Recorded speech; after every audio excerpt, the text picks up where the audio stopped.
Later on, we'll be calling someone live, and you have to be there to take the call, otherwise you don't get the cash. Now, my next guests are 3 young, talented Irish actors who have shot to fame in the popular television series Merlin. Have a little look at this. Liot. Liot.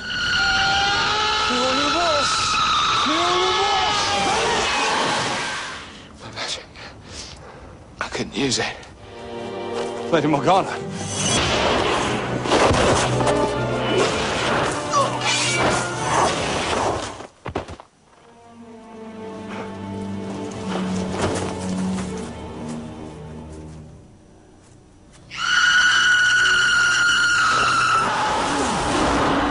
Never knew you cared. Would you welcome, please, Colin Morgan, Katie McGrath and Eoin Macken.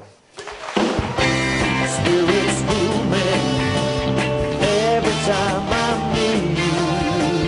Running like a cyclone in my mind. It could have been magical. How are you all? Very, very good. Excellent, thanks for coming along. Colin, Merlin has become a huge success. Yeah. How big, would you say? Is it possible to quantify it, or...? It's become huge. Yes. First, I'm just going to apologise for my voice, and I'm just recovering from a bit of sickness from the end of shooting, which we wrapped on Wednesday. Is it the rap party or the sickness? Oh, it's the sickness. Rap party. You're not going to bed at 4 o'clock. No, man. That's what friends are for. Exactly, right in the open. No, it's huge. It's become massive. It's in 180 different countries all over the world. It's become, you know, I was in New York, and I got recognised up at the Empire State Building, you know, up at the top of there. A little kid was like, "You're Merlin." I was like, "Yeah." You're getting that at the top of the Empire State Building? Yeah, it's crazy. So, does it travel beyond America then, Britain? Is it all over Europe as well? Yeah, it's everywhere, you know. We're translated into lots of different languages, into Japanese, Italian, French. So that's always fun to see, that the kid who apparently does the voice for Malcolm in the Middle in French does my voice in Merlin. So yeah. You can't go anywhere now. Like you're the man. You're the wizard. So that's going to be a bit of a trial for you, because you've a very distinctive look. So kids will immediately go, "It's him." They do, yeah. I mean, it's a great thing that people have taken the show to their hearts as well. That people only ever have nice things to say. So it's a huge positive. And Katie, you studied Trinity. I should say, at Trinity. Yeah, no, I did history. It's sort of a million miles away from what I'm doing now. How did you make that leap from student of history to Morgana? It does seem a bit odd, doesn't it? Yes, it does. Yes. Well, I guess I came out of Trinity, and you know, you have this idea of what it is you want to do with your life, and then you go and you do it, and suddenly realise it's not really what you want to do. So what were you doing? I was working at Image magazine. I was working there, and I sort of left it. And I think my mum was a little nervous that I was doing nothing, so asked her, a very good friend, to get me a job on a TV show he was working on. Yes. And he thought, you know, you worked in a fashion magazine, you know, you can work in costume. Bearing in mind, I can't thread a needle, and I'm thrown into, you know, 200 beautiful period costumes told to look after them. No idea what I was doing. So you were the wardrobe girl. Yeah, in lacing Tudors, girls into corsets at 6 a.m. in the morning. Great. And it was actually the best 6 months of my life. It was brilliant. I met my best friend, who's here, waving behind the camera there, so to say hello. And while I was doing it, I got asked to do the press photos for the first season, so the billboards and all the press packs. And sort of the directors and producers told me, you know, you should give it a shot. And since I was so awful at costume, I mean, maybe they said it because I was so awful. Yes. That's what I'm thinking. They were trying to find a way to get rid of you. Kind of, maybe. And on it came. Yeah, and then kind of went from there a bit. I know, in your provenance is kind of strange, because in the, let's say, pre-wizardry world, you were, what, a male model for Abercrombie and Fitch? You had to do that, didn't you? Yeah, well, I did, because anytime I've gone to the shops, it's kind of intimidating. All these fellas wearing little or nothing. I don't know. Yeah. Which is always odd. Why are they advertising clothes wearing nothing? Well, great question. Do you know what I mean? It makes well, let's ask Owen. Yes, exactly. I don't know. No. I never really questioned it. I just kind of thought, oh yeah, sure, why not? You know, I was kind of, you know, in Merlin I kind of wear a lot of clothes, and I was kind of a bit confused by that. It must have been a strange world for you. It was very difficult. Which is why he tries to take them off as much as possible in shots. As often I as think possible. Gawain should do this shot topless. Yes. So is that an on-air problem or an off-air problem? Little column A, little column B. A little bit of both. It just makes things easier, I find. So how did you go? I mean, is it a natural progression? Did you always want to go modelling, You know, TV? No, actually, I got into it in a weird way. I started modelling, then I started doing acting in college and a bit of modelling and stuff, and then I got brought to New York to model for Abercrombie. And when I was there, Bruce said, you should be an actor. And I was like, oh, that sounds like a great idea. Yeah, okay, you stay up to all the boys. And so, sorry. Yeah. So he sent me to meet this acting coach in New York, and I worked with her for a few months. I came back, and then I did some independent film. And I was doing psychology in college. And a friend of mine, Emmett Scanlon, said, do you want to come audition? No, he was actually auditioning for Studs, Paul Mercer's Studs. Oh, yeah. And he said, can I borrow your football boots? And I said, why? And he goes, well, I need it for an audition. And I was like, well, you can't play football. And he said, no, I can't. I said, okay, if you can have my boots if I can come.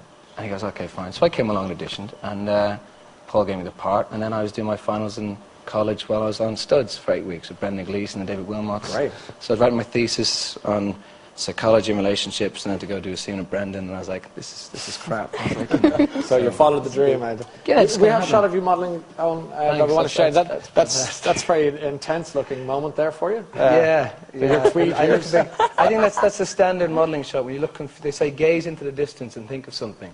And I think I was just confused. So. Yes. Speaking of gays, we have a cover of the GT magazine, which is the Gay Times. Because obviously you're a poster boy for girls, but you're sharing the love. Yes, of course. And how's that going for you? I just thought it was only fair. I didn't want to kind of seem like I was sort of anti-gay, and I thought, you know what, I just want to kind of make it worldwide, universal. Yeah. So it was actually my idea to do it. Well, good on you. Because it wasn't your idea. Because people have said that Merlin has, kind of strong homoeroticism in it. You should ask Colin about that. He's a lot of scenes himself, and Bradley kind of do that, don't you? Colin, how would you like to discuss this? Cheers on. No problem. Passing it on. Passing it on. We did get asked, about the slot, and I always say the same thing. It's you can find connotations and undertones of anything if it's what you want to see. Yeah. And, so look, if it pleases everyone, what's wrong? Yeah, exactly. Yeah. Well, that's the thing, and it is across the board, and everybody who watches the show gets something completely different from it. Hey, listen, you got something out of it. Let's have a look at the waxwork they've made of you. Look at that. Yeah. That is Colin's waxwork model. Did you sit for that, or did you? I stood for it. You say, yeah. It stood for it. Sorry. Even better. Yeah, thanks for that. Colin, you have very big hands in that, don't you? Yeah, I think it's all about perspective. But I love you remember the Star Wars toys we used to play with as kids?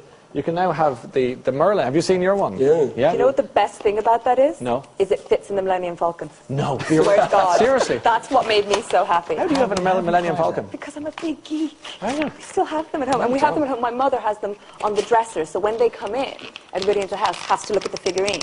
And she has it right next to the Captain Jack Sparrow one. She's like, I don't know what they do when I leave them alone, Katie. Who knows? You and Captain Jack? Your mum sounds extraordinary. She's brilliant. She's absolutely brilliant. That's your one, so you can have lots of fun with that, honestly. And actually, there's the toy show now.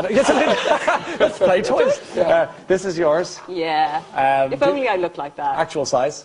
Yeah. And your mum puts it. Where did she put it? On the dresser. When you walk into the kitchen, it's sitting there.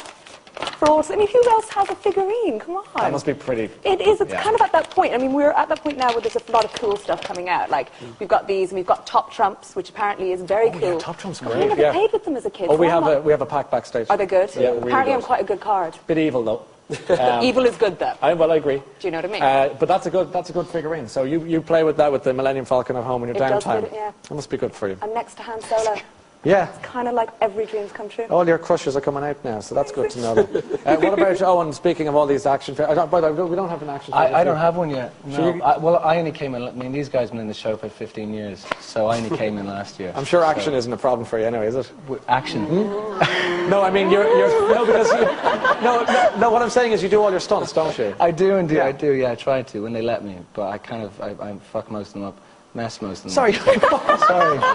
They said it was like cursing the show. Sorry. No. What do you mean? You made a mess of some of them, did you? Why? I think once at the very start, I almost took Bradley's head off, and it came out with a lot of bruised knuckles, and he had to kind of take me down and go, no, it's like, you don't actually have to kill me. And I was like, no, but this is fun, because you kind of feel like, you get into a proper fight, and then you realise, it's all very choreographed. You do little bits and pieces. Yeah. But it isn't. I mean, if you think about it, you've got like 6 blokes all together, all trying to out-bloke each other with swords. I mean, it's literally, they think they're being very well behaved, but the amount of testosterone on that side is crazy. Full on? Yeah. Just look at the front cover of the GT. Exactly. That's where it came from. Follows Owen around like a snow. Actually, one of the guys in the front cover, Rupert, who plays Celine with the blonde hair, yes. we had this, I can't even say anything, can't I, about future episodes? Oh no. Well, you can kind of... We have a fight. We have a fight. And we were doing it, and we both got very annoyed at each other because I felt that he was messing it up, and he thought that I was messing it up. And we ended up getting really into it and almost killed each other. For half an hour, we were literally doing this fight. It was very serious. Because you know, you kind of get a bit of... it gets a bit... It spills into real dead arms. Yeah, and that was before we did the shoot. Hey, you're in part, right? So this Colin Meaney film and yourself? Yeah. It opens today? Yeah, it's just released in cinemas nationwide today. Directed by Dara Byrne. Fantastically directed by Dara Byrne. What's it about if your throat can carry it towards a snapshot? No, you're doing very well. Colin Meaney, as everyone knows, is obviously an Irish legend. Grew up watching films like The Snapper and The Van, which I think everyone agrees are brilliant films. And this is Colin Meaney. I don't think we've ever seen him before. He's very vulnerable. He's playing a character who comes back from London, trying to establish his life back home in Dublin. And he ends up living out of his car in a car park, parked. Can't get welfare. And I'm playing a guy who's doing exactly the same thing, but for very different reasons. And was it nice for you to de-Merlinify your life for a little while and do something totally different? Like, can we take a clip of it? Because you're extremely good at it, and I'd like to share that with our viewers. And Carl.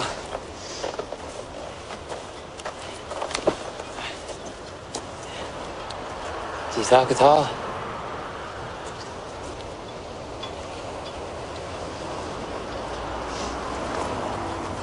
You live here, don't you? There's no shame in it. Look, I've nowhere else either except in care.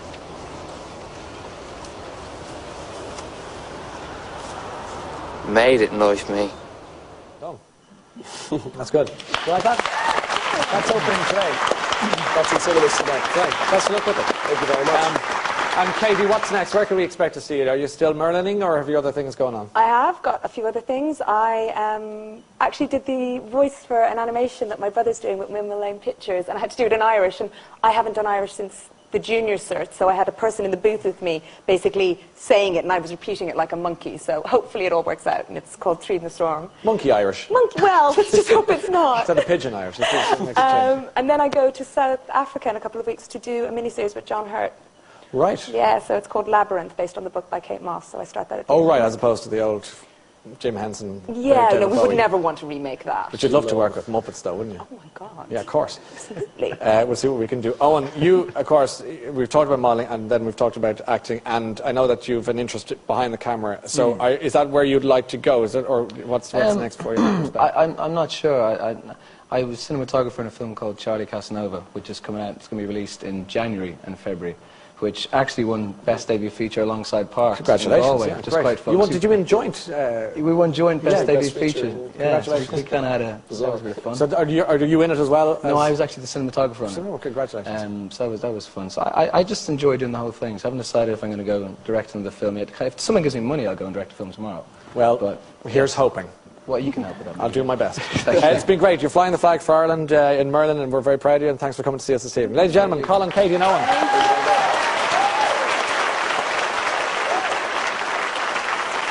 We have a short break to take, but join us in a few minutes.